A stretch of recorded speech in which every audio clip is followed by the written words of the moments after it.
పేదవాళ్ళ మధ్య యుద్ధం అంట. ఏంటో నాకు అర్థం కాలే ఇది. అంటే ఏం చేసినా జరిగిపోతుందనుకుంటున్నాడు.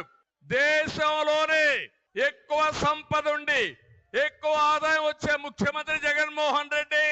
510 కోట్ల రూపాయల ఆయన సంపద.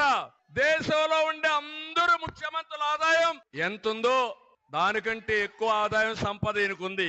నేను అడుగుతున్నా, ఇప్పుడు 5 ఏళ్లలో మీ ఆదాయం పెరిగిందా మీ ఆదాయం? ఆయన ఆదాయం పెరిగింది. ఎట్లా పెరిగిందో మీకు చెప్పాలి కదా. ఇప్పుడు చెప్పే ధైర్యం ఈ జగన్మోహన్ రెడ్డికి ఉందా అని అడుగుతున్నా. చెప్తాడా అని మిమ్మల్ని అడుగుతున్నా.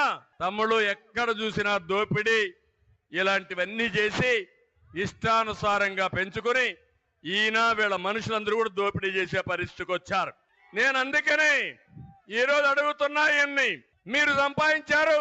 మీరు దేశంలోనే రిచెస్ట్ మ్యాన్ గా తయారయ్యారు. ఈ రాష్ట్రంలో